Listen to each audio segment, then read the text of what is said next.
উঠো তাড়াতাড়ি, দেখো কি হয়েছে। কি হয়েছে? শোনো, আমি প্রেগনেন্ট। এখনই আমাদের বিয়ের কথা বাসায় জানাইতে হবে। টেস্ট করছি?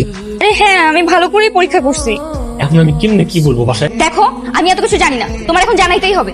তুমি তো ছেলে, তোমার না জানানোর সমস্যা নেই, কিন্তু আমি তো মেয়ে, আমার এখন জানাইতেই হবে। হ্যালো।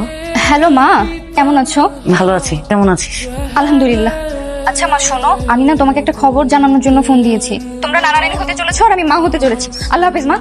রাইসা, রাইসা শোন। নাও, আমি যেভাবে জানাইছি তুমিও তোমার বাসায় এভাবে ফোন দিয়ে জানো। আমি যদি তোমার বাবারে বলি এই কাহিনী করছেন, আমার গুলি করে মাইরা ফেলবে। আমি যদি আমার বাসায় জানাতে পারি, তুমি তোমার বাসায় জানাতে পারবে না কেন? হ্যাঁ, আস্তে ধীরে ঠান্ডা মাথায় পরে বাবার সাথে কথা বলবো। আমি এখন একটু বাজারে যাই, তুমি কিছু খাবার, টক ঝাল মিষ্টি।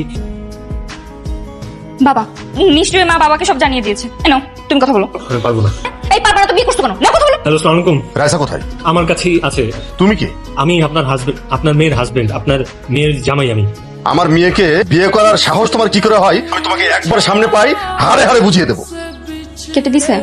ফোন কাটছে, তোমার বাবা আমার থ্রেট দিছে। শেষ, আমার আর বাচ্চা কাচ্চার মুখ দেখালো না। তুমি থাকো, আমি একটু বাজারে যাই। হ্যালো, এই কই তুমি? আমি তো একটু বাজারে আসছি। আচ্ছা আচ্ছা, বুঝতে পারছি তুমি কোন বাজারে গেছো। তুমি যেখানে আছো সেই বাজারে আমি আসছি। আজকালকার ছেলে মেয়ের সাহস দেখে অবাক লাগে। এরা বাবা মাকে না জানিয়ে বিয়ে করে কিভাবে? নাও, কোনো মাপ নেই। ছেলে মেয়ে দুজনকেই ঘাট ধাক্কা দিয়ে গ্রাম থেকে বের করে দাও। বিয়ে করেছে বলে বাবা তাদের গ্রামের বাইরে বের করতে বলো, আর আমি তো বিয়ে করে বাচ্চার বাপ হয়ে যাচ্ছি। আমার যে কি হবে।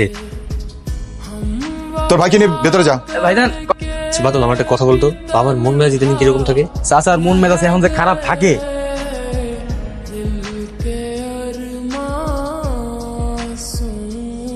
এটা কি লিমনদের বাসা? এটা লিমন ভাইজান গো বাসা। লিমন, এই এদিকে আসো।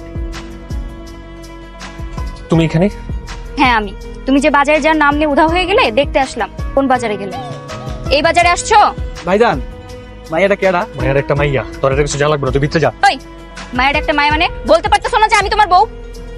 আপনি কাকারে না করে বিয়ে করছেন? এটা কি হলো? দেখতেই তো পেলে। আমি ঢাকা থেকে আসছি বাবার সাথে সরাসরি সামনাসামনি কথা বলার জন্য। তোমার এই কি আসতে বলছো? তো তুমি আমাকে এটা বলে আসলেই পারতে, মিথ্যা কথা বলে আসছো কেন? ঠিক আছে, বাবা আসা থেকে তুমি তাড়াতাড়ি ঢাকার উদ্দেশ্যে রওনা দাও। ঢাকা এসে সরাসরি কথা বলছো। চলো চলো। একবার চলে আসছি যখন, তখন তো আমি কোথাও যাচ্ছি না। যা বলবা, যা বোঝাবা আমার সামনে।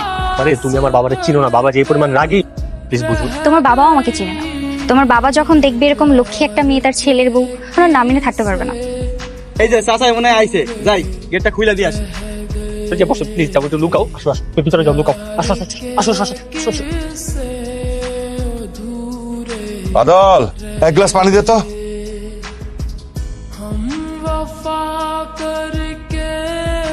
এই মেয়ে, কে তুমি?